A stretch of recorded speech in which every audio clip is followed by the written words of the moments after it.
Hallo DLG Familie, ना wie geht's?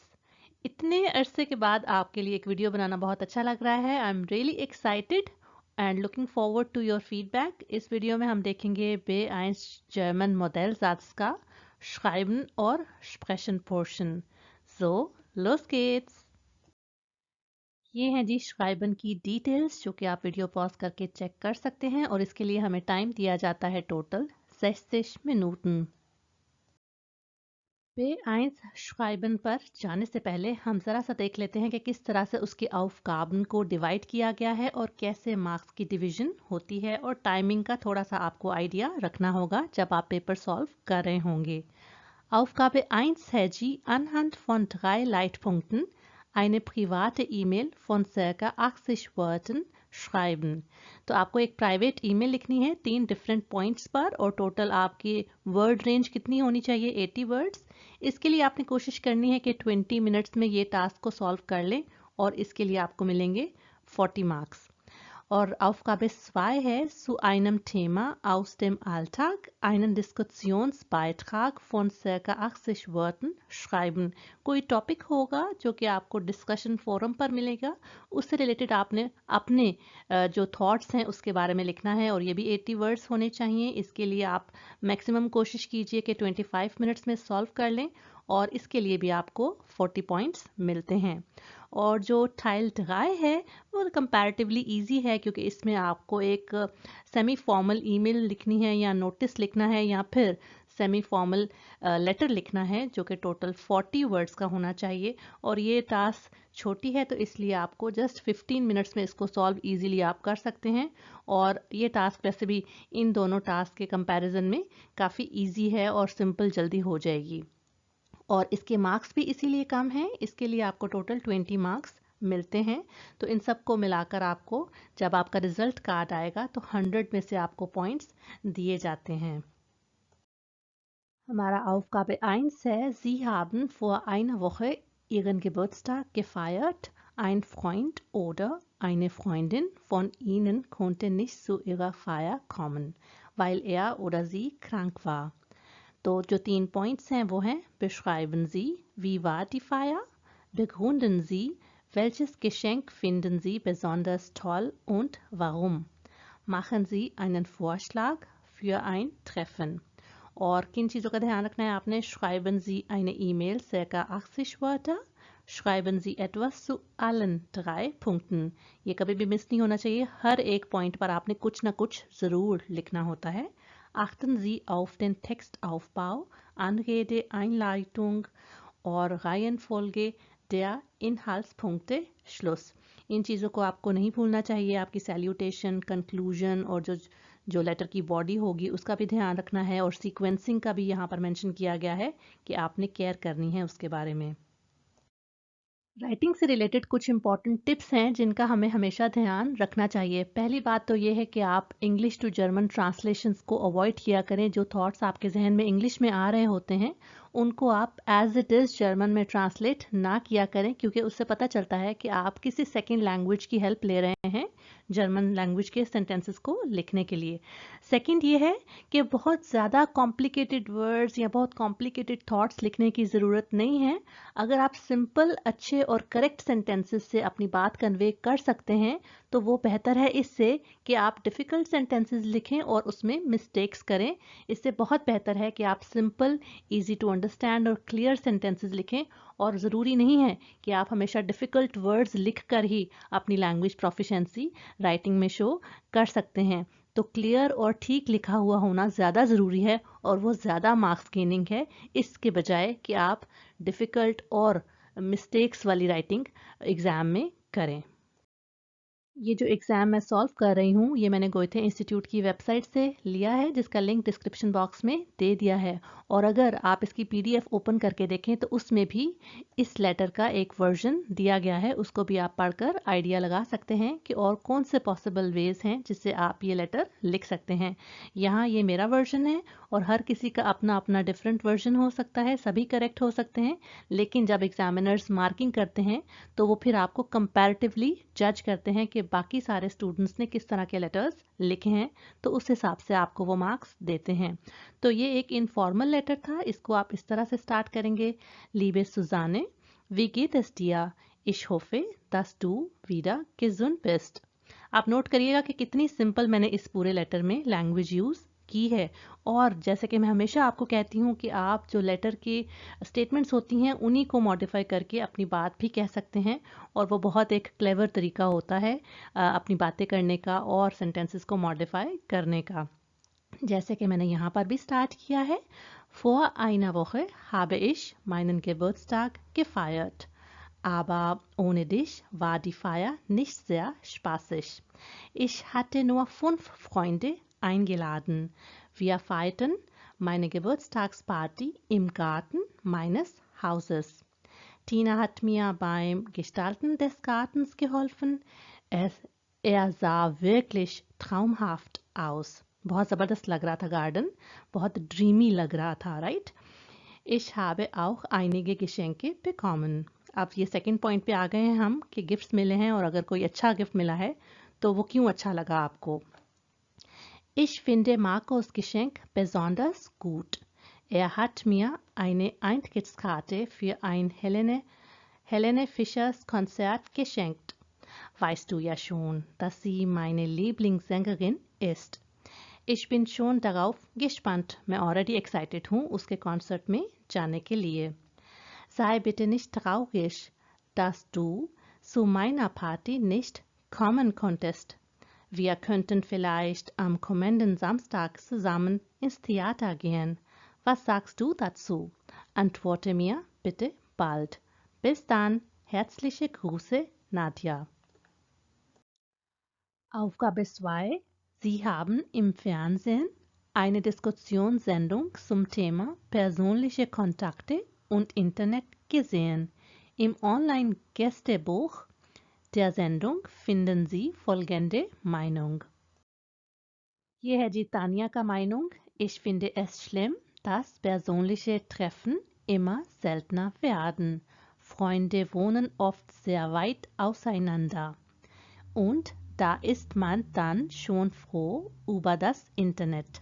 Aber Kontakte im Internet können doch persönliche Treffen nicht ersetzen। Schreiben Sie nun Ihre Meinung zum Thema।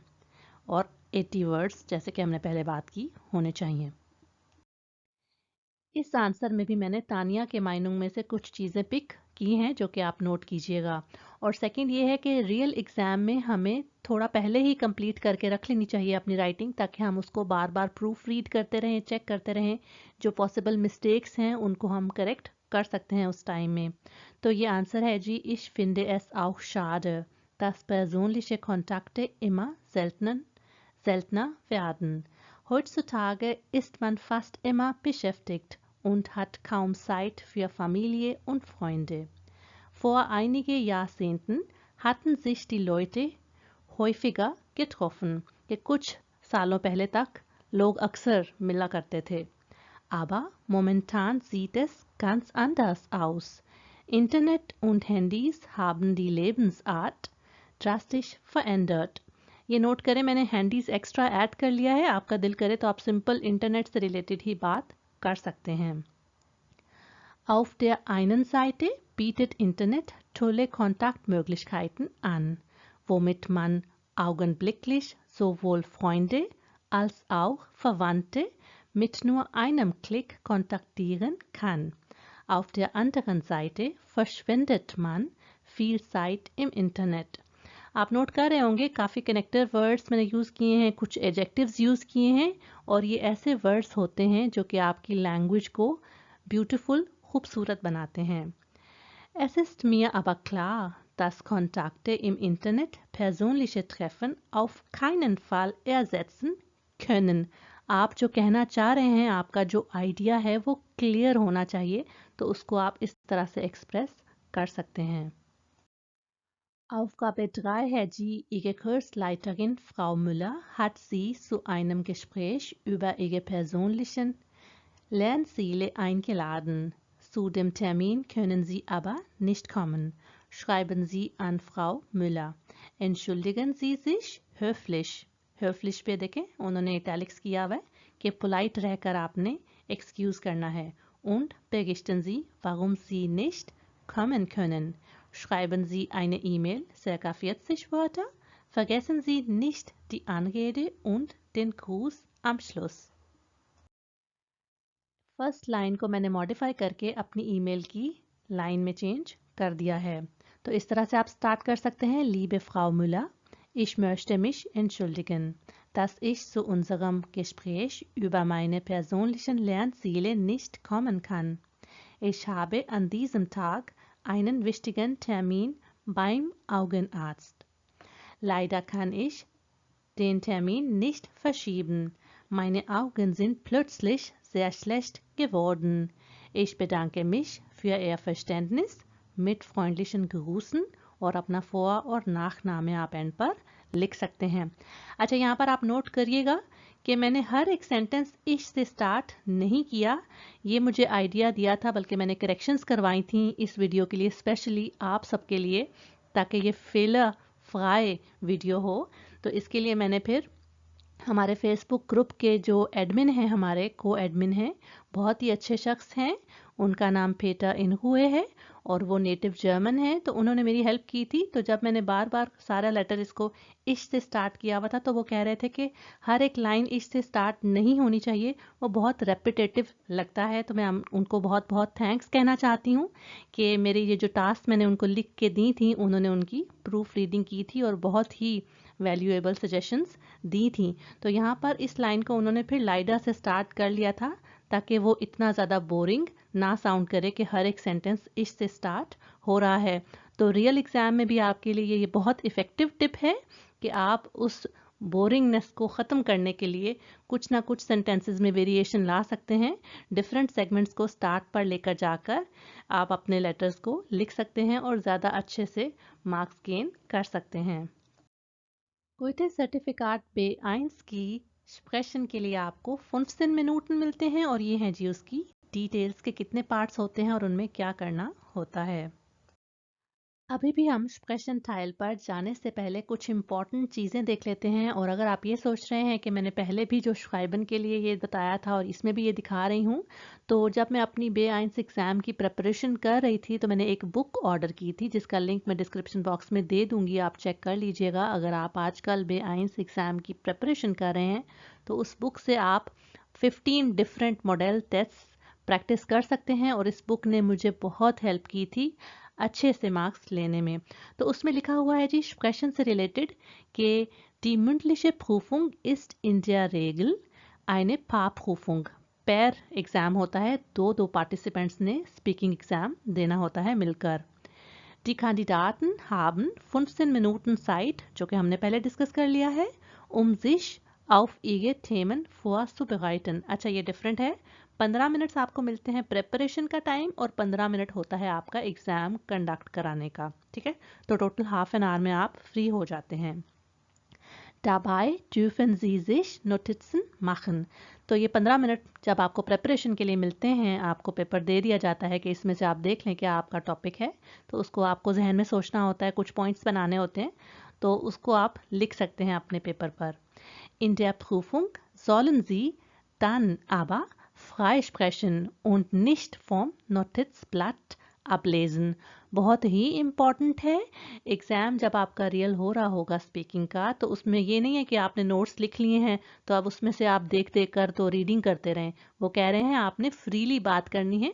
बीच में कभी कभी आप नज़र मार के अपने पॉइंट्स देख सकते हैं कि आपने क्या लिखा हुआ है, लेकिन इस गलती को कभी मत कीजिएगा कि उस पेपर पर जो आपने पॉइंट्स लिखे हुए हैं, सेंटेंसेस लिखे हुए हैं, उनमें से देख देख कर अगर आप पढ़ेंगे तो आपको वो मार्क्स कम देंगे आपकी स्प्रेशन के लिए. Aufgaben है जी Teil 1. Mit dem Partner oder der Partnerin etwas gemeinsam planen. 3 minute और इसके टोटल 28 पॉइंट्स आपको मिलते हैं. तो क्या आपने और आपके पार्टनर ने मिलकर कुछ इकट्ठे प्लान करना होता है और टॉपिक आपको ऑब्वियसली दे दिया गया होता है. Teil 2 है जी ein Thema präsentieren. बहुत ही इम्पॉर्टेंट. दोनों पार्टिसिपेंट्स ने अपने अपने टॉपिक पर प्रेजेंटेशन देनी होती है जो कि टोटल 3 मिनट्स की होनी चाहिए, ठीक है। और इसके सबसे ज़्यादा मार्क्स होते हैं जो कि 40 हैं। अगर आप देखें तो सबसे ज़्यादा मार्क्स आपको प्रेजेंटेशन के मिलते हैं। Teil 3 काफ़ी इजी है। इसमें करना क्या है जी, auf die Präsentation des Partners oder der Partnerin reagieren und etwas dazu fragen, beziehungsweise auf die Fragen von Partner oder Partnerin und Prüfer oder Prüferin antworten। तो आपने जब प्रेजेंटेशन अपनी दे देनी होती है उसके बाद फिर आपसे आपका स्पीकिंग पार्टनर भी एक क्वेश्चन करता है और अपना फीडबैक देता है आपकी प्रेजेंटेशन से रिलेटेड, और एग्जामिनर भी आपसे 1 या 2 क्वेश्चंस पूछ सकते हैं। तो उस पर जो आप जिस तरह रिएक्ट करते हैं और उसके भी आपको पॉइंट्स मिलते हैं जो कि टोटल 16 है। एक बहुत ही इम्पॉर्टेंट है जो कि सारे के सारे पार्ट्स के लिए ये लोग जज करते हैं एग्जामिनर्स, और वो ये है कि Aussprache und Intonation, कि आपकी प्रोनाउंसिएशन कैसी है वर्ड्स की, जो आप सेंटेंसेस बोल रहे हैं क्या उसका जो साउंड पैटर्न है वो ठीक है, अच्छा है, कितना नेटिव स्पीकर जैसा है, उसके हिसाब से भी वो आपको मार्क्स देते हैं। तो इसके टोटल 16 मार्क्स होते हैं और इन सबको मिलाकर आपको 100 में से पॉइंट्स मिलते हैं। और थोड़ी सी ये भी बात कर लेते हैं कि B1 एग्ज़ाम को आपको पास करने के लिए किन चीज़ों का ध्यान और कितने मार्क्स चाहिए। तो ये लिखा हुआ है, das Zertifikat B1 zu bestehen, muss man in jedem Modul mindestens 60% der Punkte erreichen। तो हर एक मॉड्यूल में आपको 60% मार्क्स लेने होंगे ताकि आप एग्ज़ाम पास कर सकें। Wenn man in einem Modul weniger Punkte hat, gilt es als nicht bestanden। कोई एक भी अगर मॉड्यूल ना हो सका पास तो वो फिर आप फेल ही कंसिडर किए जाएंगे। तो उसके लिए फिर क्या सोल्यूशन है, Man kann das Modul zu einem anderen Zeitpunkt wiederholen। सिर्फ उसी मॉड्यूल के आप दोबारा से एग्जाम दे सकते हैं। अगर आपने क्लियर कर लिया तो फिर आप पास कंसिडर किए जाते हैं। Sprechen Teil 1, gemeinsam etwas planen। Ein Teilnehmer aus dem Deutschkurs hatte einen Unfall und liegt im Krankenhaus. Diese Woche möchten Sie ihn besuchen und ein Geschenk von der ganzen Gruppe mitbringen. Nächste Woche kann er das Krankenhaus verlassen. Da er allein lebt, wird er Hilfe brauchen. Überlegen Sie, wie Sie ihn unterstützen können. Sprechen Sie über die Punkte unten. Machen Sie Vorschläge und reagieren Sie auf die Vorschläge Ihres Gesprächspartners oder Ihrer Gesprächspartnerin. Planen und entscheiden Sie gemeinsam, was Sie tun möchten। और पुंक्टे क्या हैं जी जिन पर आपने बात करनी है, Besuch im Krankenhaus und Hilfe planen। Wann besuchen, Tag, Uhrzeit, wie hinkommen, was mitnehmen, wie kann man helfen, zum Beispiel vom Krankenhaus abholen, einkaufen। ये आपने फ्री स्पीकिंग करनी है तो ज़रूरी नहीं कि आप हर एक पॉइंट पर बात करें। जिस तरह आपका स्पीकिंग पार्टनर आपसे बात करता है उस हिसाब से आपने रिएक्ट करना है, अपनी सजेशंस देनी है। तो इसका फिर देख लेते हैं कि किस तरह से हम इस स्टाइल को सॉल्व कर सकते हैं और बोल सकते हैं। Hallo Tim, weißt du ja schon, dass Patrick momentan im Krankenhaus ist. Er hatte einen Unfall. Ich schlage vor, dass wir ihn besuchen। अगर आपने नोट किया हो तो मैंने राइटिंग में भी इस एक्सप्रेशन को यूज़ किया था और अभी एक्सप्रेशन में भी कर रही हूँ। वाइस टू या शोन, तुम्हें तो पता है। और जहाँ तक मुझे याद पड़ता है कि मैंने रियल B1 के एग्ज़ाम के लेटर में भी ये एक्सप्रेशन लिखा था और इसको मैं अक्सर जब प्रैक्टिस भी करती थी तब भी लिखती रहती थी। तो इसी तरह आप भी अपने हिसाब से जो आपको अच्छे लगें एक्सप्रेशंस उनको according to the situation use कर सकते हैं और रिपीट भी कर सकते हैं। Ja, ich finde den Vorschlag gut. Ich habe gehört, dass er nächste Woche das Krankenhaus verlassen kann. Also müssen wir ihn diese Woche besuchen. Wann hast du denn Zeit? Morgen. Vielleicht nach dem Unterricht? Das geht leider nicht. Da habe ich schon etwas vor. Vorhaben कि already कोई चीज़ plan करके रखी हुई होना। Ich kann aber am Donnerstag um 14 Uhr kommen। अच्छा, यहाँ पर ये मैं आपको बता दूं कि एक ना एक बात से आपने डिसएग्री ज़रूर करना है, क्योंकि वो यही देखेंगे कि क्या आप आर्ग्यूमेंटेशन कर सकते हैं कि नहीं कर सकते, कि बस हर एक सजेशन के आंसर में आप या नहीं करते रहेंगे। वो भी नेगेटिव इम्पैक्ट देता है ना एग्जामिनर को। तो इसलिए फिर आपने आर्ग्यूमेंटेशन करनी है, कभी एग्री करना है, कभी डिसएग्री करना है, और इसी तरह अपनी कन्वर्सेशन और प्लानिंग को कंटिन्यू रखना है। Lass mich mal überlegen, am Donnerstag um 14 Uhr? Ja, das passt. Wir können etwas für Patrick mitnehmen. Hast du eine Idee? Stimmt. Wir können vielleicht Blumenstrauß für ihn kaufen. Was meinst du? थोड़ा सा ना drama add करना है, थोड़ा सोचना है, थोड़ा react करना है, थोड़ा टाइम भी आप ले सकते हैं थोड़ा सा सोचने के लिए, कुछ सेकंड्स का। ये नहीं है कि बस आप 2 मिनट चुप करके बैठे हैं और सारा आपका स्पीकिंग पार्टनर ही अगर बातें करता रहेगा ना, तो उसी को ज़्यादा पॉइंट्स मिलेंगे, आपको नहीं मिलेंगे फिर।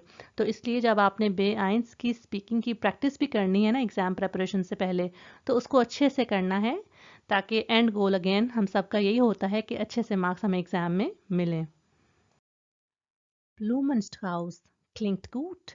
Es wäre noch besser, wenn wir etwas Obst auch mitnehmen. Ja, du hast recht. Wir können einen Blumenstrauß und Obst als eine kleine Aufmerksamkeit von unserer ganzen Gruppe mitnehmen. Es wäre ideal. अब यहाँ पर वही बात करें, इस बात का mention किया गया था ना कि अपने सारे ग्रुप की तरफ से, जो कि आपके क्लास फेलो की हुई है ना, एक्सीडेंट हुआ हुआ है, तो आपने सारे ग्रुप की तरफ से उसको फिर ये 2 चीज़ें गिफ्ट करनी हैं। Wie du schon gesagt hast, dass er nächste Woche das Krankenhaus verlässt. Wir wissen auch, dass er allein lebt. Vielleicht sollten wir mal fragen, ob er unsere Hilfe braucht. Das ist wirklich eine tolle Idee. Wir können ihm mal beim Einkauf helfen oder ihn vom Krankenhaus abholen. ये 2 points already यहाँ पर भी आप देख सकते हैं mention किए गए हैं, तो उसको फिर आपने स्टेटमेंट की शक्ल में बोल देना है। Wir fragen ihn bestimmt, wenn wir dort hingehen. Das ist perfekt. Dann sehen wir uns nach dem Unterricht genau um 13:30 Uhr und dann gehen wir zusammen hin. Alles klar. Bis Donnerstag. Ja, bis dann. Tschüss. Teil 2. Ein Thema präsentieren. Wählen Sie ein Thema, Thema 1 oder Thema 2 aus. Sie sollen Ihren Zuhörern ein aktuelles Thema präsentieren. Dazu finden Sie hier 5 Folien. Folgen Sie den Anweisungen links und schreiben Sie Ihre Notizen und Ideen rechts daneben। अच्छा, यहाँ पर जो बे-आइंस के exam की speaking की जो extra special बात है ना, वो पता है क्या है? एक तो ये कि वो 15 मिनट हमें देते हैं, हम नोट्स बना लेना, अपने पॉइंट्स लिख लें, ठीक है? दूसरी अच्छी बात ये है कि 2 डिफरेंट टॉपिक्स होते हैं, उनमें से हम अपनी मर्ज़ी का कोई एक चूज़ करके उस पर प्रेजेंटेशन दे सकते हैं। तो कितनी ज़बरदस्त बात है ना? तो मैंने जस्ट रैंडमली थेमा आइंस चूज़ कर लिया है, और यहाँ पर ना आपको ये भी बता दूँ कि दोनों जो बेसिकली जो प्रेजेंटेशन का फॉर्मेट है ना, वो एक ही होता है, बस आपका टॉपिक डिफरेंट होता है। और फॉर्मेट क्या होता है कि सबसे पहले तो थेमा होता है, इसका थेमा है जी ब्राउखन किंडर मोबाइल टेलीफोन, ठीक है? तो फर्स्ट पॉइंट हमेशा होता है meine persönlichen Erfahrungen, मेरे पर्सनल एक्सपीरियंसेस। उसके बाद होता है जी die Rolle von Handys in meinem Heimatland। हमेशा फिर सेकंड पॉइंट ये होता है कि आपने जो सिचुएशन है ना, उसको कंपेयर करना होता है अपनी नेटिव कंट्री के साथ। उसके बाद जो चौथा पॉइंट होता है वो ये होता है कि आपने Vor- und Nachteile und meine Meinung बताना होता है, जो एडवांटेजेस और डिसएडवांटेजेस हैं, और आपका अपना क्या ओपिनियन है इस टॉपिक के बारे में, वो आपने बताना होता है।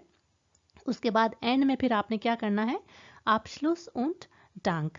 तो यहाँ पर यह है कि आपने इस पैटर्न को फॉलो करके प्रेजेंटेशन अच्छी सी देनी है, जिसका टोटल ड्यूरेशन तकरीबन 3 मिनट्स का होना चाहिए। और ये हैं जी वो लाइंस जहाँ पर आप अपना, जब आपको 15 मिनट का टाइम दिया जाता है, आप अपने नोट्स बनाते हैं। B1 Sprechen Teil 2 के लिए मेरी पर्सनल फेवरेट टिप ये है कि मैं जो करती थी वो ये करती थी कि डिफरेंट अपने थेमा जो भी होते थे ना प्रेजेंटेशन वाले उनके बारे में बोल बोल करना अपने मोबाइल पर उनकी रिकॉर्डिंग्स कर लेती थी और उसके बाद सुनती थी कि मैं ठीक बोल रही हूँ कि नहीं। और सेकंड हेल्पफुल टिप ये है कि जो इनिशियल पैराग्राफ है ना कि मैं ये मेरा टॉपिक है, इस बारे में मैं बात करूँगी, उसको अपनी कंट्री के साथ कंपेयर करूँगी, एडवांटेजेस डिसएडवांटेजेस बनाऊँगी। ये सारी 5 से 6 सेंटेंसेस आपको कह लें रट्टा लगाना है ना, इसको आपने याद करना है बाय हार्ट। तो वो आप कॉन्फिडेंटली वहाँ पर भी उनको बोलकर बताएंगे फिर। तो जितना ज़्यादा आप इन सेंटेंसेस की प्रैक्टिस करेंगे और जितना ज़्यादा ड्रिलिंग करेंगे डिफरेंट टॉपिक्स को प्रेजेंटेशन देकर अपनी प्रिपरेशन के टाइम में, तो उतना ही ज़्यादा आपको एंड रिजल्ट्स नज़र आएंगे ना एक्सप्रेशन के। तो अब देखते हैं कि जो मैंने जो आज थेमा लिया है उसके बारे में किस तरह से हम प्रेजेंटेशन दे सकते हैं। Das Thema meiner Präsentation ist: Brauchen Kinder Mobiltelefone? Zuerst möchte ich meine persönlichen Erfahrungen äußern. Dann werde ich von der Situation in meinem Heimatland berichten. Am Ende nenne ich einige Vor- und Nachteile und meine eigene Meinung dazu. Meiner Erfahrung nach brauchen Kinder Mobiltelefone eigentlich nicht. Als ich ein Kind war, hatten Kinder keine Handys. Wir hatten mit Spielzeugen gespielt und damals war es schöner als heute. Das ist ganz nach meinem Geschmack. In meinem Heimatland Pakistan ist die Situation ganz anders als in Deutschland. Dort benutzen die meisten Kinder die Handys ihrer Eltern. Sie bekommen erst ihre eigenen Handys, wenn sie zum Beispiel 18 Jahre alt sind. Die Kinder dürfen die Mobiltelefone nicht in die Schule mitnehmen. Es ist verboten. Das Thema finde ich sehr interessant. Es zeigen sich Vor- und Nachteile. Vorteile sind zum Beispiel, dass die Kinder immer erreichbar sind, sie fühlen sich sicherer und können immer den Kontakt mit den Eltern aufnehmen. Aber dann gibt es eben auch Nachteile. Kinder haben soziale Defizite, Deficiencies, ne? Social Deficiencies, weil die ständig mit ihren Handys beschäftigt sind. Sie verbringen kaum Zeit mit Eltern oder draußen an der frischen Luft und es ist auch gefährlich für die Augen und allgemein für die Gesundheit. Meiner Meinung nach sind die Nachteile größer als die Vorteile. Ich finde es sehr schlimm, wenn die Kinder so viel Zeit mit dem Handy vergeuden. Waste करना ना, Time waste करना mobile के साथ. Ich hatte mein erstes Handy, als ich 19 Jahre alt war. Nun komme ich zum Ende meiner Präsentation. Ich danke Ihnen für Ihre Aufmerksamkeit. Wenn Sie Fragen haben, können Sie diese gern stellen. ये जो portion है ना इसको भी आप as it is याद कर लें और जो शुरू का पैराग्राफ है और एंड का पैराग्राफ है ना ये तो बिल्कुल आपको अच्छा सा याद होना चाहिए। बीच में जो आप पॉइंट्स लिखेंगे उन पर आप कॉन्फिडेंटली बोल ही पाएंगे। अच्छा जी, जैसे हमने बात की थी ट्रायल ढगाए में होता क्या है कि एग्जामिनर और आपका स्पीकिंग पार्टनर आपकी प्रेजेंटेशन के ऊपर कमेंट करते हैं और आपसे एक सवाल करते हैं, दोनों ना एक एक सवाल करते हैं, तो उसको भी आपने आंसर करना होता है। तो क्या आप चाहते हैं कि मैं आपको एक और अलग से वीडियो बनाऊं और क्वेश्चन ट्रायल ढगाए में जो हेल्पफुल एक्सप्रेशंस हम कर सकते हैं और जो ओवरऑल स्पीकिंग में हम जो हेल्पफुल एक्सप्रेशंस यूज़ कर सकते हैं आर्ग्यूमेंटेशन करने के, एग्री करने के, डिसएग्री करने के, क्या इन सभी के बारे में आपको एक वीडियो चाहिए? अगर हाँ तो मुझे फिर कमेंट सेक्शन में बताइएगा। इस वीडियो को बनाने के लिए मैंने अपनी पुरानी बुक्स को खोला और देखें फिर मुझे क्या नज़र आया। अब मैं अगर इसको देखूं तो इसमें बहुत सी ग्रामर मिस्टेक्स होंगी, स्पेलिंग मिस्टेक्स होंगी, क्योंकि तब मेरा लेवल B1 था, अब मेरा लेवल C1 है। लेकिन जब आप चीज़ें मेहनत से याद करते हैं तो आपको वो जब आप देखते हैं तो खुशी होती है। और जब मेरा B1 का रिज़ल्ट आया था तो मैं और मेरे हस्बैंड उसको देख कर एकदम हैरान और शॉक्ड रह गए थे। क्या आप जानना चाहते हैं कि मेरे क्वेश्चन या ओवरऑल बेआइंस एग्ज़ाम में कितने मार्क्स आए थे? अगर हाँ, तो इसके बारे में भी मुझे कमेंट सेक्शन में ज़रूर बताइएगा। और इस वीडियो को बनाने के लिए मैंने बहुत सी मेहनत की है। प्लीज़ इसे लाइक करें, अपने फ्रेंड्स के साथ शेयर करें, और मैं उम्मीद करती हूँ कि इसने ज़रूर आपकी हेल्प की होगी अपने स्पीकिंग और श्राइबन पोर्शन को इम्प्रूव करने के लिए। मेरी वीडियो देखने का बहुत शुक्रिया। अगर आप इस चैनल पर नए हैं तो इसको सब्सक्राइब कर दें और बेल नोटिफिकेशन भी एक्टिव कर दें। अपने लैंग्वेज लर्निंग फ्रेंड्स के साथ इसको ज़रूर शेयर करें। मैं मिलती हूँ नेक्स्ट वीडियो में। चीज़।